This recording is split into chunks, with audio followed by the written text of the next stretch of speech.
My name is Haley Montgomery, and I'm 32 years old. 2 weeks ago, I was nothing but excited for my brother Jason's wedding. Despite our 4-year age gap, we've always been inseparable. That changed when I received a mysterious text from an unknown number. You need to check the garage at your parents' house before the wedding. Not everything is what it seems. Those words would completely shatter our family's world. Before I dive into this nightmare, drop a comment letting me know where you're watching from and hit that subscribe button if you're ready for a story about family secrets that nearly destroyed us all. The drive back to my childhood home in Westport, Connecticut was filled with nostalgia. Spring flowers bloomed along the winding roads leading to the colonial-style house where I grew up. My parents had maintained it beautifully over the years. The white paint still gleaming, the garden meticulously tended. It was the perfect backdrop for wedding preparations. As I pulled into the driveway, Mom burst through the front door before I could even turn off the engine. "Haley, finally." She wrapped me in a tight hug, the familiar scent of her lavender perfume bringing back a flood of memories. "We've been waiting all morning. Jason and Stephanie just arrived an hour ago." Dad appeared behind her, his smile wide beneath his salt and pepper mustache. "There's my girl," he said, pulling me into a bear hug.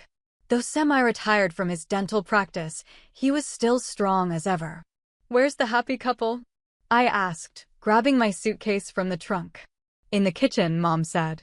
"Stephanie's discussing the catering menu." Again. There was something in her tone, a slight tightness, that caught my attention, but she quickly masked it with a bright smile. Inside, I found my brother Jason leaning against the kitchen counter. At 36, he still had the athletic build from his college swimming days, though his dark hair was now flecked with occasional silver. When he saw me, his face lit up. "Hales." He swept me into a spinning hug like he'd done since we were kids. "God, I missed you." I laughed, feeling like the little sister again. "It's been 3 months, drama queen." "3 months too long," he replied, setting me down. That's when I noticed Stephanie watching us from the kitchen table. She was undeniably beautiful, tall and elegant with perfectly highlighted blonde hair and the kind of figure that suggested serious dedication to Pilates. She wore a simple cream blouse that probably cost more than my monthly rent in Boston. "Haley," she said, rising to give me a delicate hug, careful not to press too close.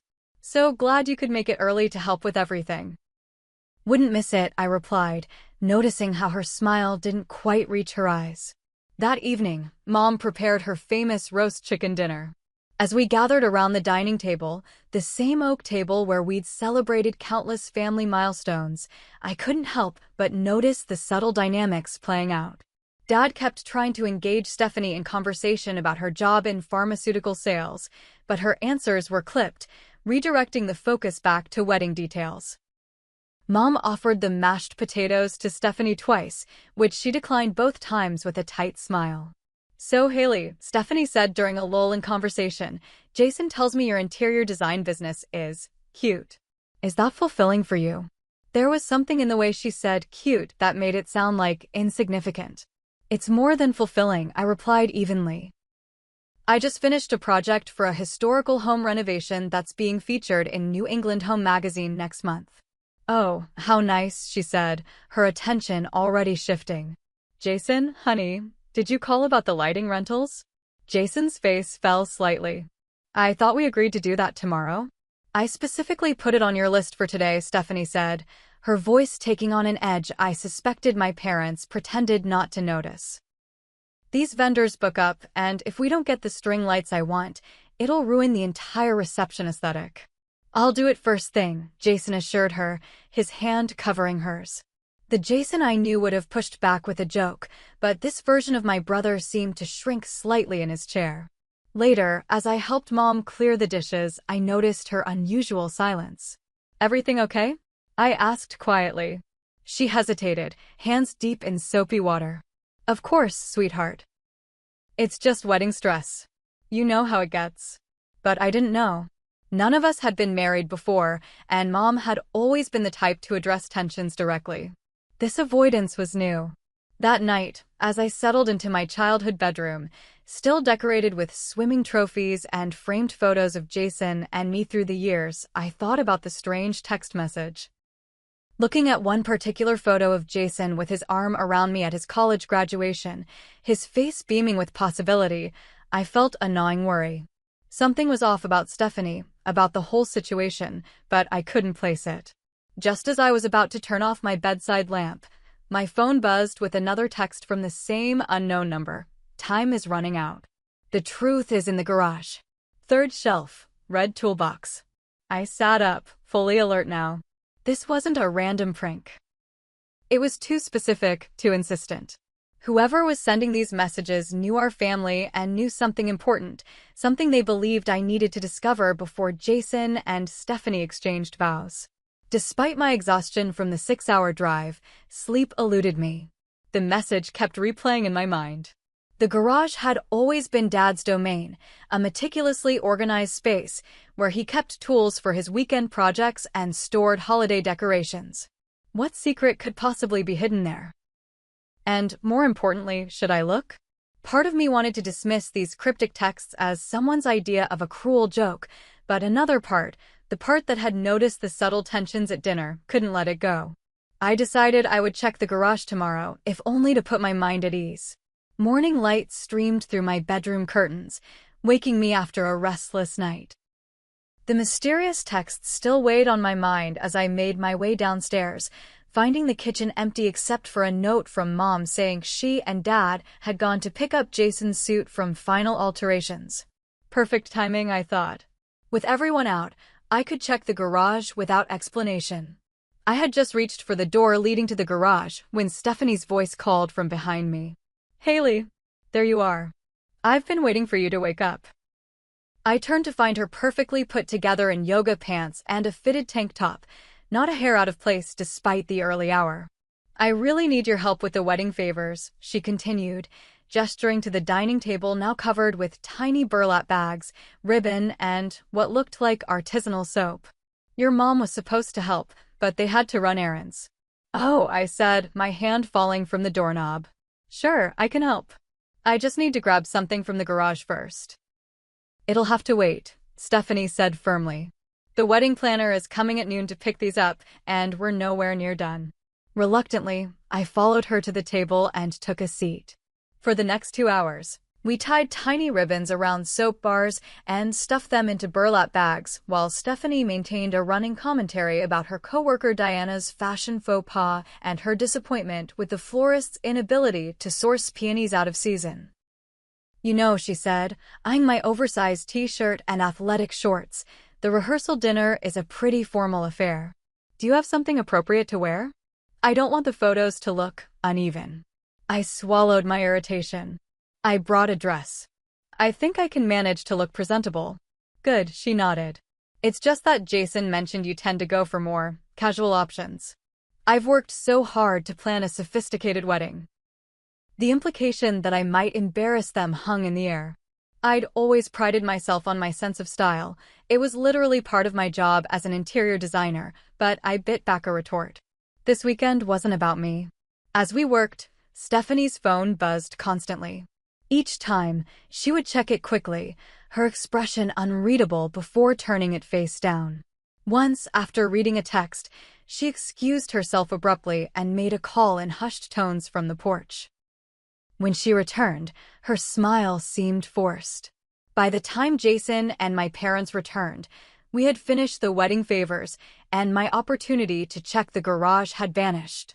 Jason looked tired, shadows under his eyes suggesting he wasn't sleeping well either. Everything okay? I asked him quietly as Stephanie walked the wedding planner through a detailed list of instructions. Yeah, just wedding stuff, he said, but his usual warmth was muted. Steph's got high standards. Sometimes it's hard to keep up. You seem different, I ventured. Are you happy, Jace? Something flickered across his face, uncertainty, before he masked it with a smile that didn't reach his eyes. Of course I am. Stephanie's amazing. I'm lucky she chose me. Chose him? The Jason I knew would never have phrased it that way. My brother had always been confident, self-assured. This man beside me seemed diminished somehow. Later that afternoon, as everyone scattered to handle various wedding tasks, I overheard raised voices from the guest room where Jason and Stephanie were staying. I paused in the hallway, not proud of eavesdropping but too concerned to walk away. "You promised you would tell them," Stephanie hissed. "I will, but not now," Jason replied, his voice pleading. "It's not the right time." "When is the right time? After the wedding? When the gifts are safely deposited?" "That's not fair," Jason said. "You know that's not what this is about." "All I know," Stephanie replied coldly, "is that you made a promise. If you can't keep this one, how can I trust you to keep your vows?" The conversation ended abruptly, and I quickly retreated to my room before either of them emerged.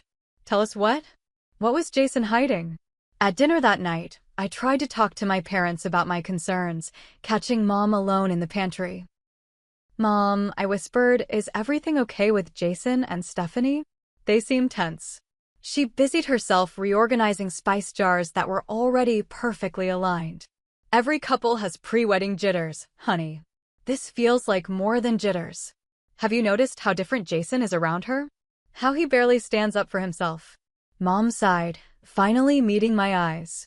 "Sometimes," she said carefully, "we accept things we shouldn't for the people we love." Before I could press further, Dad called her back to the dining room.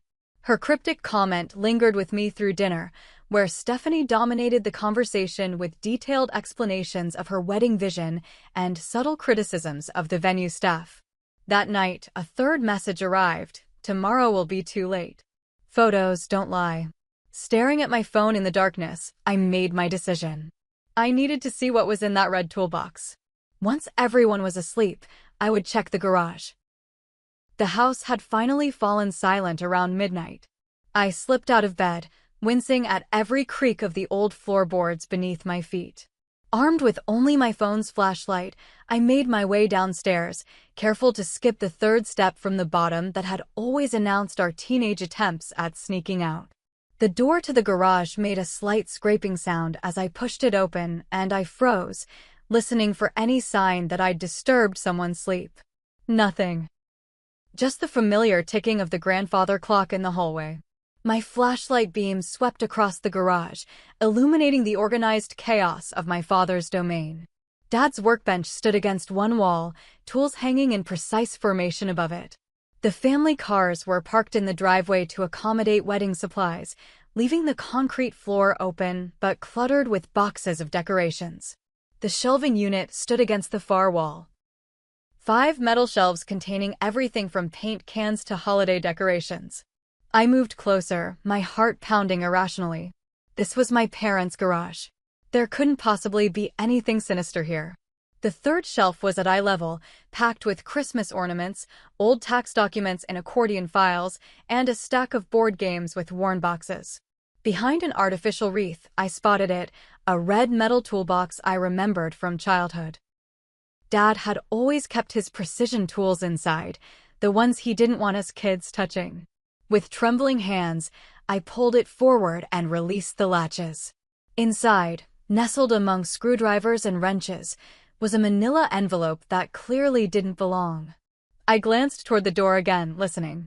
Still quiet. I opened the envelope and slid its contents onto the workbench, using my flashlight to examine them. My breath caught in my throat. Photos. Dozens of them. All of Stephanie. But not the polished, controlled woman who was about to marry my brother. These showed her with another man, looking intimate and very much a couple. The timestamps on some of the digital prints showed dates as recent as 2 months ago. In one particularly damning image, they were kissing outside a hotel room door, her hand on his chest in a gesture of easy familiarity. My mind raced as I continued sorting through the evidence. Hotel receipts showed bookings under the name Stephanie Wilson. Not Turner, which she had told us was her maiden name.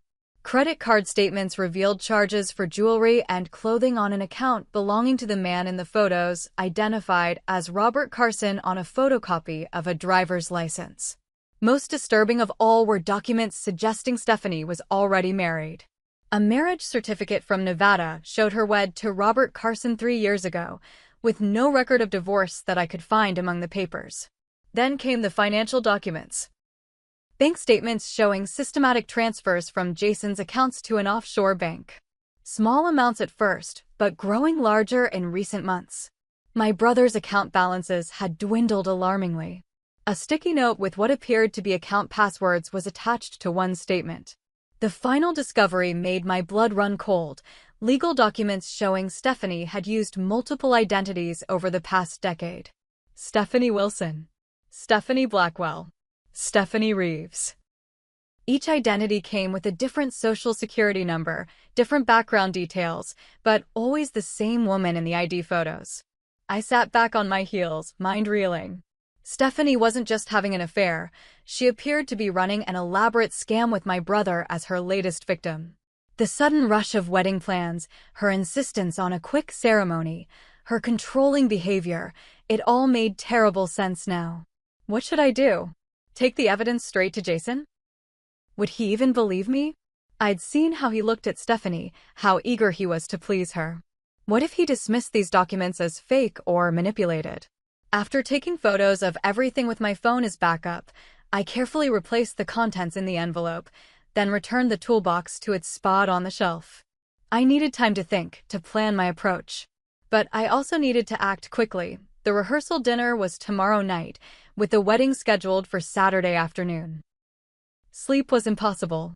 I paced my room for hours, torn between protecting my brother and fear of his reaction. By dawn, I'd made my decision. I would confront Stephanie directly, give her a chance to come clean before I took the evidence to Jason. Perhaps, faced with exposure, she would simply leave. That would break Jason's heart, but it would be less devastating than going through with a fraudulent marriage only to be fleeced and abandoned later. I found my opportunity when Stephanie came downstairs early, heading to the kitchen for coffee. My parents were still asleep, and Jason was out for a morning run, his lifelong habit when stressed. "We need to talk," I said quietly, closing the kitchen door behind me. Stephanie looked up from the coffee maker, her expression carefully neutral. About? About Robert Carson. About the money you've been taking from Jason's accounts. About the fact that you're apparently still married. I kept my voice low but firm. The change in her demeanor was instantaneous and chilling. The carefully cultivated warmth vanished, replaced by cold calculation as she assessed me. "I don't know what you think you found," she said, her voice deadly quiet, "but I suggest you keep it to yourself." "I found everything, Stephanie. Or whatever your real name is. Photos, bank statements, marriage certificate, all of it. You need to leave before you hurt my brother any more than you already have." She laughed softly, a sound entirely devoid of humor. "And you think Jason will believe you? His mentally unstable sister who's always been jealous of his relationships? The sister who's been single for years while he found someone to build a life with? What are you talking about? I'm not unstable. Aren't you?" Her smile was vicious now. "That's not what your medical records will show when I'm done. Depression. Paranoid delusions. Fabricating evidence due to pathological jealousy. Jason's told me all about your history of attention-seeking behavior." I stared at her, speechless. Jason had never said anything like that about me, because it wasn't true. We'd always been close, supportive. "Nobody will believe you," she continued, stepping closer. "I've made sure of that. For months, I've been laying the groundwork. Little comments to your parents about being concerned for your mental health, suggestions to Jason that your clingy behavior toward him might need professional help." My stomach dropped as I recalled subtle shifts in my family's behavior, the careful way they sometimes phrased things around me, concerned glances I'd attributed to wedding stress. "You won't get away with this," I said, but my voice lacked conviction. Stephanie's eyes were cold as she replied, "I already have. Now be a good little sister and keep your delusions to yourself, or I'll make sure you regret it. Jason has a good job, excellent benefits. I've invested too much time in this to walk away now."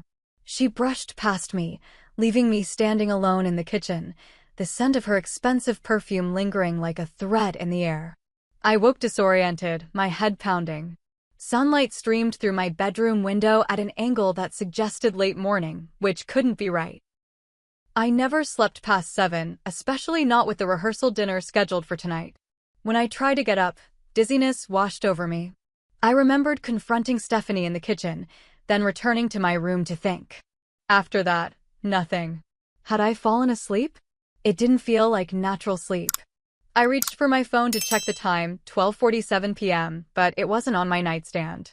Groggily, I stood and walked to my bedroom door, turning the knob. It didn't move.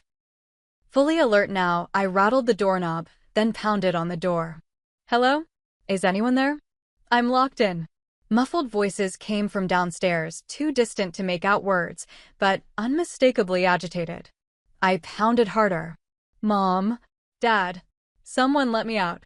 Footsteps on the stairs, then my mother's voice, tight with worry. Haley? Honey, are you awake? Mom, the door's locked. Let me out. A pause. I think you should rest a bit longer, sweetheart. You're not feeling well. What are you talking about? I'm fine. Someone locked me in. Another voice joined my mother's, Stephanie's, soft and concerned. See what I mean? The paranoia is getting worse. She locked herself in, Sandra. I watched her do it last night during her episode. Episode? What the hell was happening? Mom, she's lying. Let me out right now. My father's deeper voice joined the conversation. Haley, please calm down. We're trying to help you. Help me? By locking me in my room? Dad, listen to me. Stephanie is scamming Jason. She's already married to someone else. She's been stealing money from his accounts. I found proof in the garage in the red toolbox. Silence followed my outburst, then hushed consultation I couldn't make out. Finally, the sound of a key turning in the lock. The door opened to reveal my parents' worried faces, with Stephanie hovering behind them, the picture of concerned compassion. The toolbox. Dad said, frowning. Haley, I haven't kept a red toolbox in years. I got rid of it during the big cleanup last summer, remember? I pushed past them to the hallway. That's not true. I saw it last night. It had photos, documents. Honey, Mom interrupted gently. You didn't go to the garage last night. You were upset. Stephanie found you going through her personal things in her room. When she confronted you, you started making accusations. What? No, that's not what happened. Stephanie stepped forward, her expression a masterpiece of concern. Haley, you said I was trying to hurt Jason. You claimed I had another husband, that I was stealing. When I tried to calm you down, you locked yourself in your room and refused to come out. That's a lie. I turned desperately to my parents. Mom, Dad, you have to believe me. Check the garage, the evidence is there. We did check, Dad said quietly. After Stephanie told us what happened, I looked everywhere. There's no red toolbox, Haley. My mind raced. She must have moved it, hidden the evidence while I was unconscious. But how had she locked me in? External keyholes on bedroom doors weren't standard in modern homes. That's when I noticed the small scratch marks around my doorknob, fresh marks. She had installed a lock, probably while I was mysteriously asleep. Had she drugged me? The coffee I'd sipped during our confrontation. Where's Jason? I demanded. Out with his groomsmen, Mom said. We thought it best he focus on enjoying his day rather than worry about this situation. My phone. I took pictures of everything. Where's my phone? Stephanie produced my phone from her pocket. You dropped this during your episode. I was keeping it safe for you. I snatched it from her hand, quickly navigating to my photos. My heart sank. The entire album was empty, no photos of the evidence, nothing. You deleted them, I whispered. Deleted what, Haley? Stephanie asked innocently. There were no photos. You've been imagining things. I want to talk to Jason. Now. That's not a good idea, Dad began, but was interrupted by the sound of the front door opening. Hello? Anybody home? Jason's voice called from downstairs.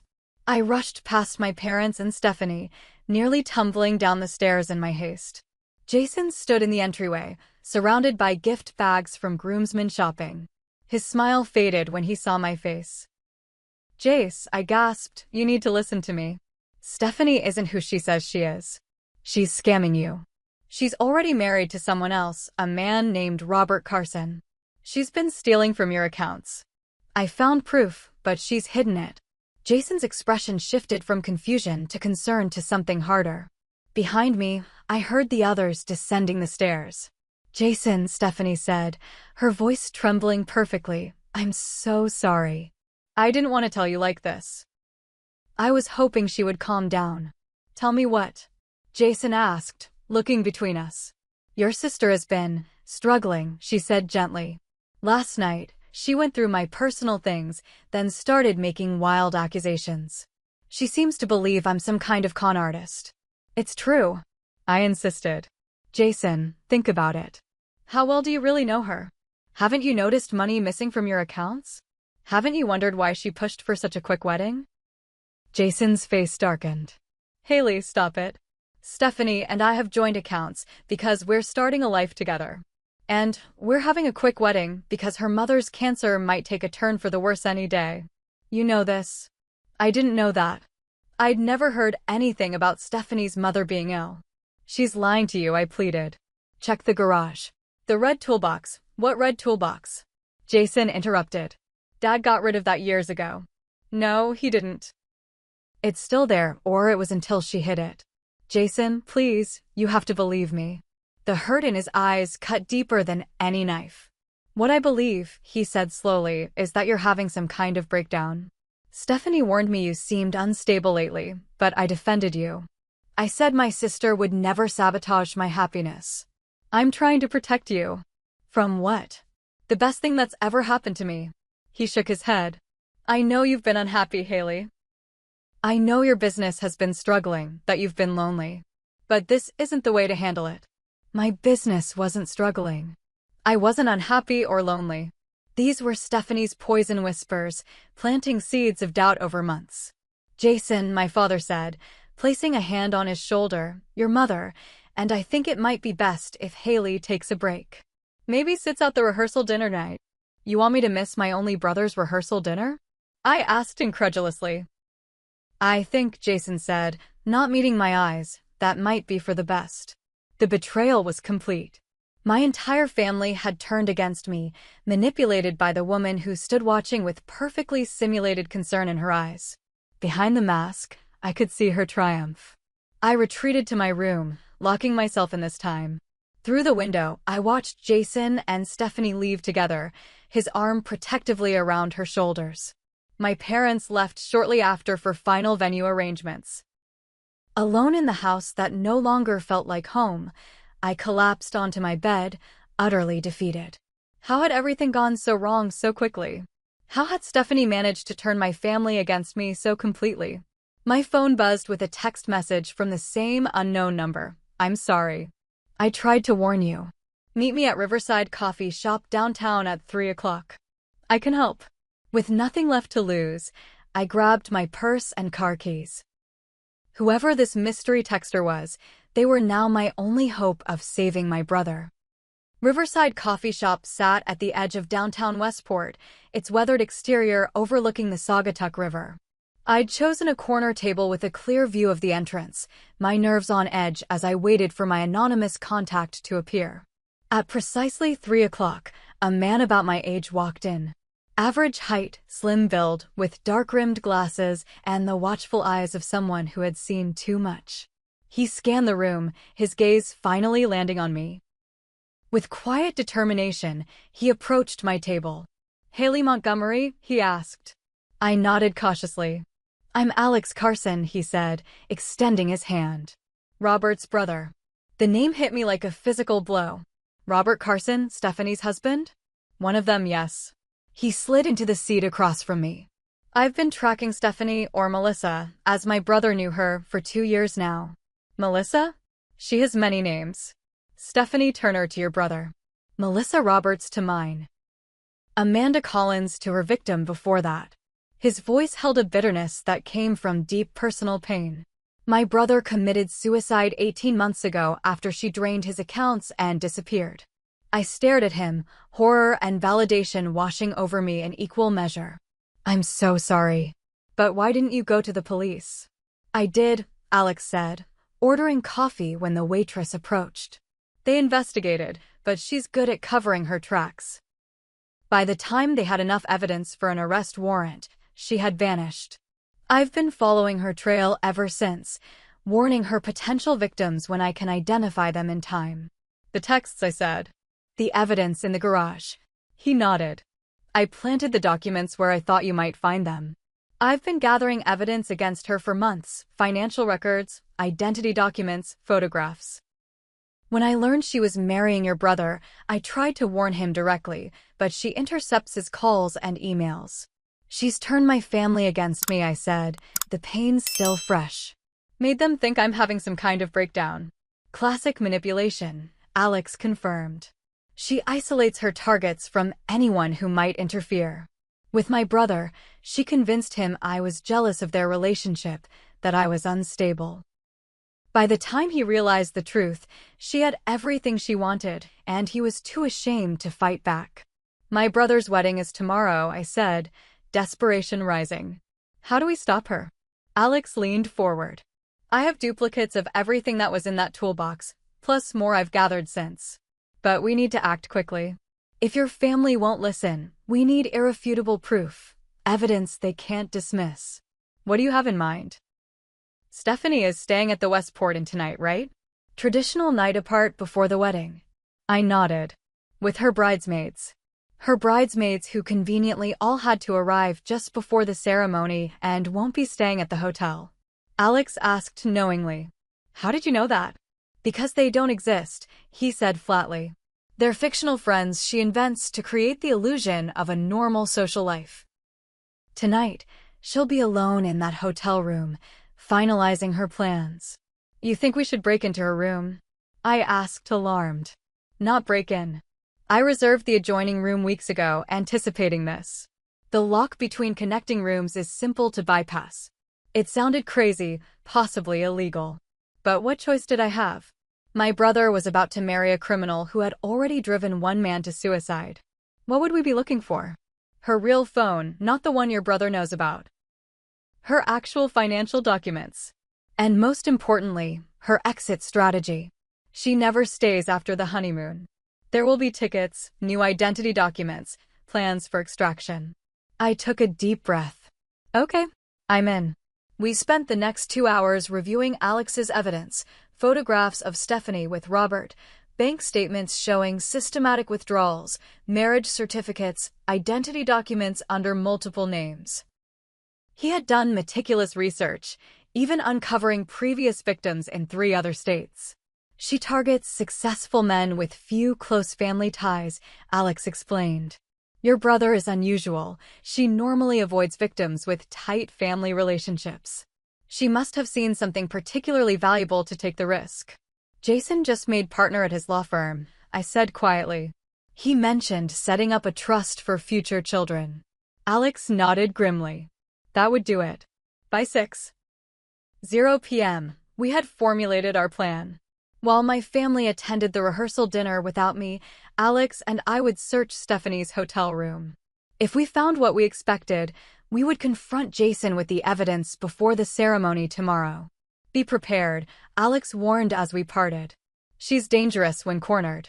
Not physically violent, as far as I know, but ruthless in other ways. That evening, I sent a text to my mother claiming I was staying with a friend to process and would see them tomorrow. The lack of response spoke volumes about the damage Stephanie had done to my family relationships. At 7:30 p.m., I met Alex in the parking lot of the Westport Inn, a knot of anxiety tightening in my stomach. We entered separately, Alex heading directly to his room while I lingered in the lobby, watching for any sign of Stephanie. 20 minutes later, I slipped into Alex's room, room 214, adjacent to Stephanie's 216. She left about 10 minutes ago, he reported. Dressed for dinner. My guess is she's meeting her real partner to finalize details. Her real partner? She doesn't work alone, Alex explained, producing a small tool from his bag. There's always someone else, the person who helps create the documents, who assists with the financial transfers. Sometimes it's the same man you saw in the photos, sometimes others. Working carefully, Alex disabled the lock on the connecting door. We entered Stephanie's room silently, quickly surveying the space. It was immaculate, her suitcase neatly packed, wedding dress hanging in a garment bag. Check the safe, Alex whispered, moving toward her laptop bag. The hotel safe was unlocked and empty. I moved to her suitcase, carefully sifting through layers of precisely folded clothing. Beneath her lingerie, my fingers touched something hard, a false bottom. I pried it open to reveal a hidden compartment containing a second phone, a passport under the name Catherine Miller, and a small USB drive. "Alex," I whispered, "I found something." He joined me, examining the items. "The escape package," he confirmed. "Let's check the phone." The phone was protected by a fingerprint lock, but the USB drive wasn't.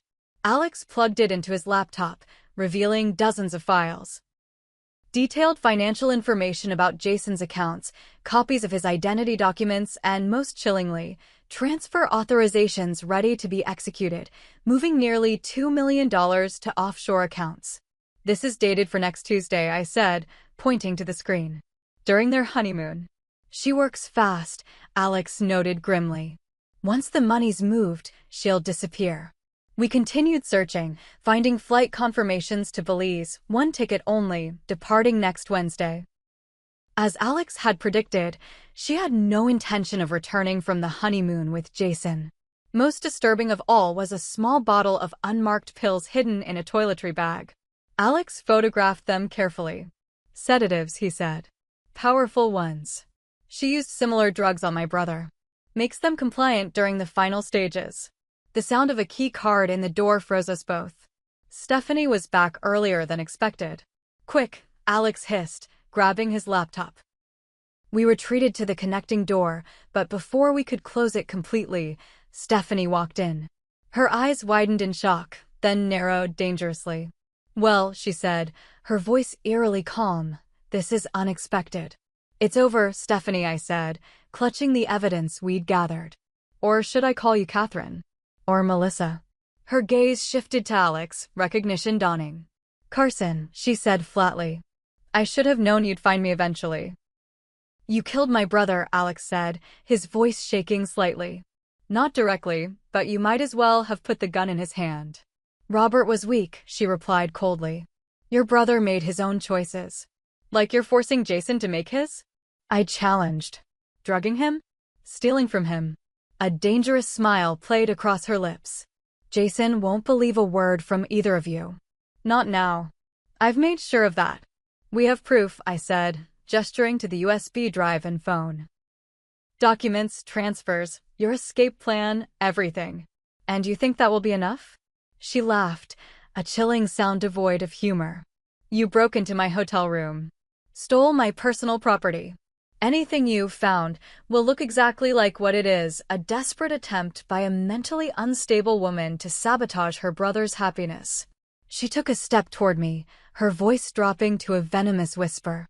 "If you try to stop this wedding, I will destroy Jason completely. Not just financially. I'll ruin his reputation, his career, everything. By the time I'm done, he'll wish he were dead, just like Robert." The naked malice in her words shocked me into silence. This wasn't just a scam artist. This was someone who enjoyed causing pain. "You won't get away with this," Alex said. "Not again." "I already have," Stephanie replied confidently. "Now get out before I call security and have you both arrested for breaking and entering." As we retreated through the connecting door, Stephanie called after me. "See you at the altar, sister dear. Do try to smile for the photos." Back in Alex's room, I sank onto the edge of the bed, shaking. She's right. If we take this to Jason now, he won't believe us. She's poisoned him against me completely. "Then we don't go to Jason," Alex said, checking his phone. "Not yet." "What do you mean?" He held up his phone, showing a recording app running. "I recorded everything. Her threats, her admission about the drugs, everything. It won't hold up in court, but it might be enough to make your brother listen." Hope flickered faintly. "So what now?" "Now," Alex said grimly, "we prepare for a wedding interruption." Wedding days are supposed to be filled with joy, with celebration, with the unique magic that comes from witnessing two people commit their lives to each other. As I stared at my reflection in the mirror, smoothing down the pale blue bridesmaid's dress I'd been ordered to wear, I felt nothing but dread. My parents had left me a terse note with the dress that morning, informing me that despite recent events, they expected me to fulfill my role in the ceremony. The family would present a united front. Problems could be addressed after the honeymoon. By then, it would be too late. Jason would be drugged, his accounts emptied, his heart broken.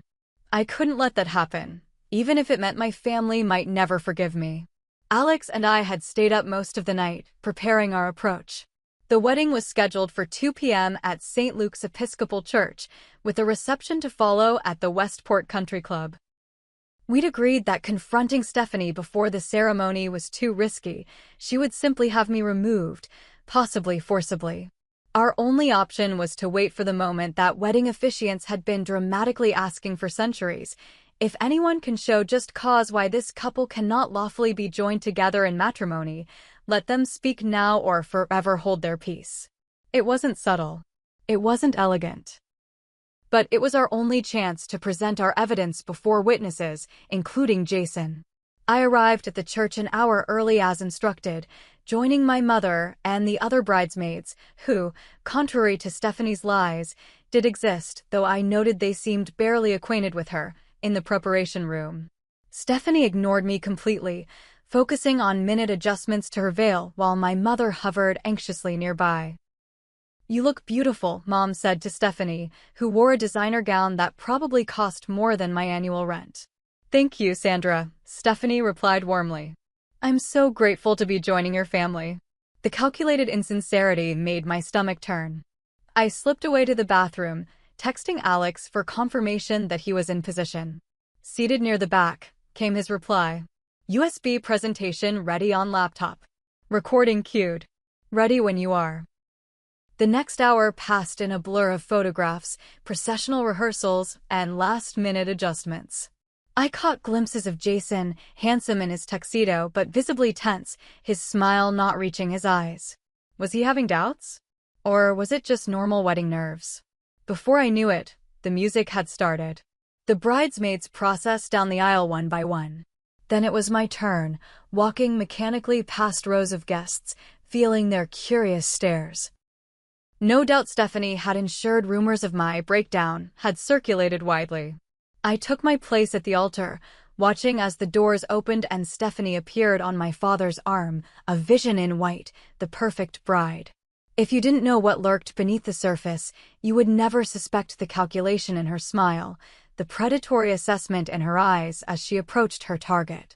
The ceremony proceeded with excruciating slowness. The officiant spoke of love and commitment, of trust and partnership, words that became ashes in my mouth knowing what Stephanie planned.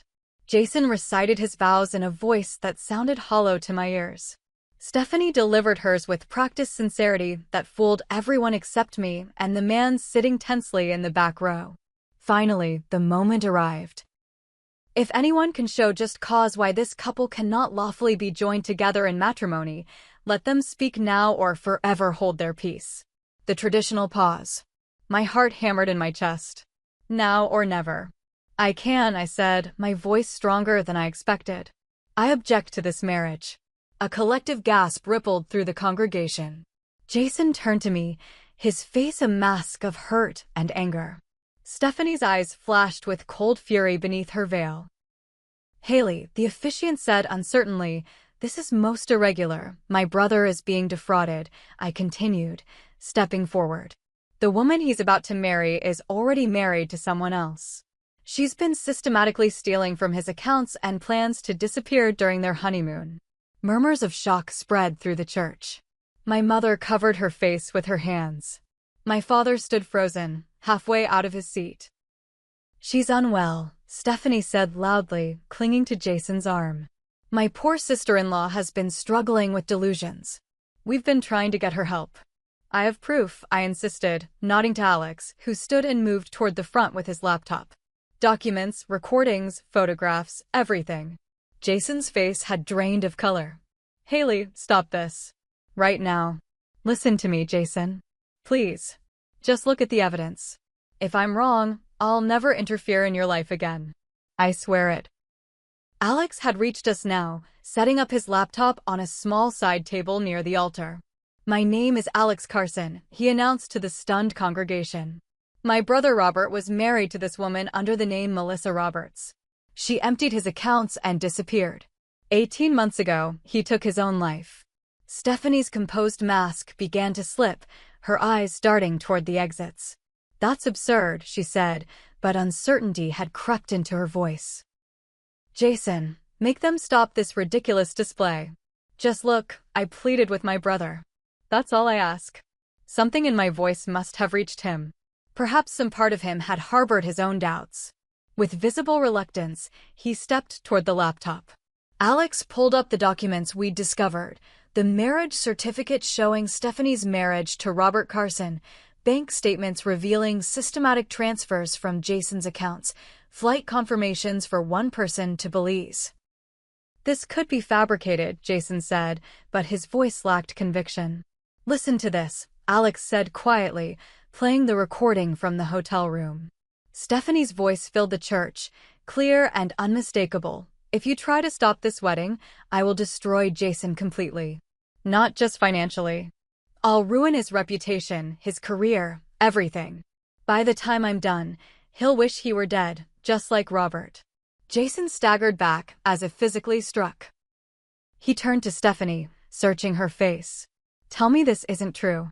Before she could answer, the church doors burst open.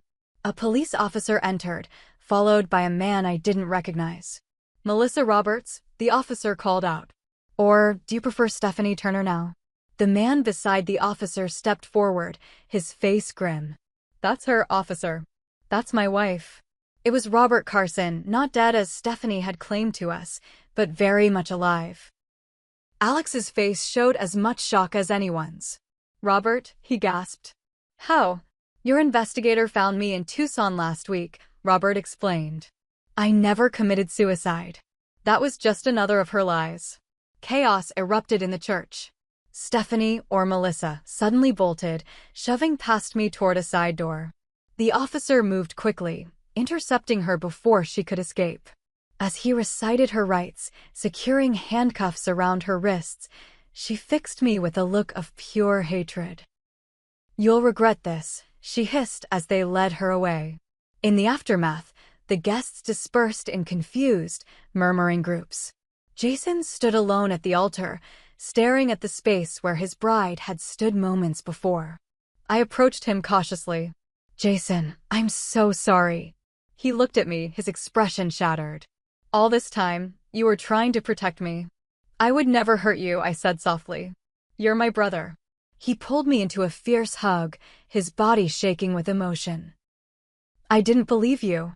I chose her over you. How can you ever forgive me?" "There's nothing to forgive," I assured him. "She manipulated all of us." Our parents joined us, both looking shell-shocked. Mom was crying, Dad's arm tight around her shoulders. "We should have listened," Dad said, his voice rough with emotion. "We failed you both." "No," I insisted. "Stephanie, or whoever she is, she's an expert at this. She knew exactly how to turn us against each other." As the church emptied, Alex approached with Robert. The reunion between the Carson brothers was emotional. Alex had genuinely believed his brother dead, a deception Stephanie had carefully crafted to ensure Alex couldn't contact Robert directly during her schemes. "She told me Alex had suffered a nervous breakdown and was spreading lies about me," Robert explained. "I believed her completely, even changed my phone number, and moved to keep him from harassing me." It wasn't until the investigator showed me evidence that I realized what had happened. Later, at what should have been the reception venue, our reduced group, just family and the Carson brothers, sat stunned, processing the day's events. "She was going to disappear during our honeymoon," Jason said hollowly, staring at the evidence spread before him. "Drug me and clean out our accounts while I was incapacitated." "She's done it before," Robert confirmed. "3 times that we know of." "The police believe there may be more victims," Alex added. "They're reopening investigations in multiple states." My brother looked up at me, his eyes red-rimmed but clear. "You saved me, Hales. If you hadn't been so stubborn, so determined." I squeezed his hand. "That's what siblings do. We look out for each other." That evening, as the sun set on what should have been my brother's wedding day, our family gathered in my parents' living room. The atmosphere was somber, but somehow lighter, as if a toxic presence had been cleared from our midst. "What happens now?" Mom asked quietly. "The police will build their case," Dad said. "Jason may need to testify." Jason nodded, his expression determined despite his pain. "I'll do whatever it takes to make sure she can't do this to anyone else." I looked around at my family, wounded but intact, betrayed but not broken. The road to healing would be long, but we would walk it together. 6 months can change everything. As I parked outside my parents' house on a crisp fall evening, I marveled at how far we'd all come since that disastrous almost wedding day in April. Jason had transformed the family dining room into a weekly tradition, Thursday night dinners where we reconnected, rebuilt trust, and slowly healed our fractured relationships. Tonight was our 24th consecutive gathering. Inside, the house smelled of Dad's famous lasagna. Mom was setting the table with the good china, not because the occasion was special, but because she'd decided life was too short to save nice things for someday. "Perfect timing," she called, spotting me in the doorway. "Jason's already here." I found my brother in the kitchen, expertly assembling a salad.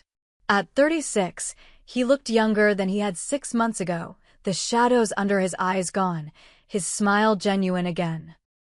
He'd thrown himself into therapy after Stephanie's arrest, working through the trauma and betrayal with determination. "Hey, sis," he greeted me, pulling me into a one-armed hug. "Taste this dressing and tell me if it needs more vinegar." Such ordinary moments had become precious to us all. Over dinner, we talked about everything and nothing: Mom's new book club, Dad's woodworking projects, the historic brownstone I was renovating in Boston. Normal family conversation that once we might have taken for granted. "I got a call from the prosecutor today," Jason said during a lull. "The plea deal is finalized. Stephanie, or Melissa, or whatever her real name is, accepted 15 years with no possibility of parole for 10. We all absorbed this news silently. The investigation had ultimately identified 7 victims across 5 states, including Jason and Robert Carson. The financial crimes alone would have meant significant prison time, but the drugging and identity theft had elevated the charges substantially. "How do you feel about it?" I asked Jason carefully. He considered the question, twirling pasta around his fork. "Relieved, mostly. That it's over. That she can't hurt anyone else for a long time." He looked up, his expression reflective. "The hardest part was accepting that the person I thought I knew never existed. I wasn't just betrayed.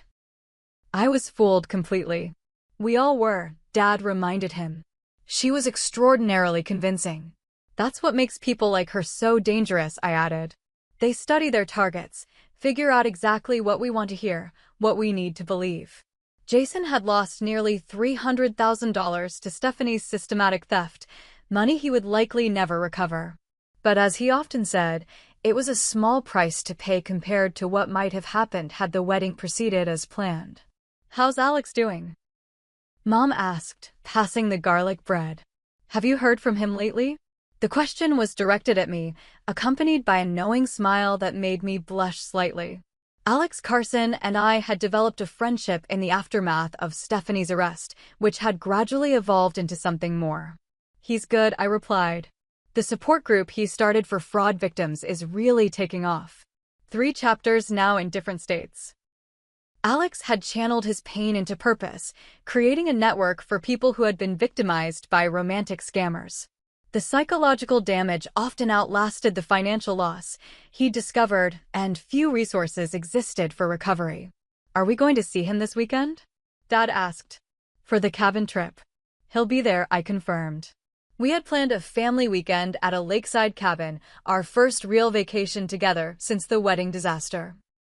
Alex would join us, along with Robert, who had become an unexpected addition to our extended circle. After dinner, Jason and I found ourselves on the back porch swing, just like countless evenings of our childhood. The night was cool, stars emerging in the darkening sky. "I never properly thanked you," Jason said quietly. "You don't need to." "No, I do," he insisted. "You risked everything: our relationship, your standing in the family. You kept fighting for me even when I rejected you completely."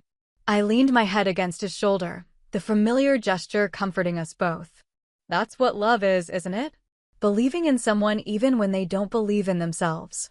I'm trying to see it as a hard lesson, he continued. About trusting my instincts, about recognizing when something feels wrong even if I can't articulate why. I nodded, understanding completely. In the months since Stephanie's arrest, we'd all reflected on the subtle warning signs we'd ignored, the inconsistencies in her stories, the convenient excuses, the way she isolated Jason from those closest to him. The detective who worked the case told me something that stuck with me, I shared. He said that con artists study human psychology better than most therapists.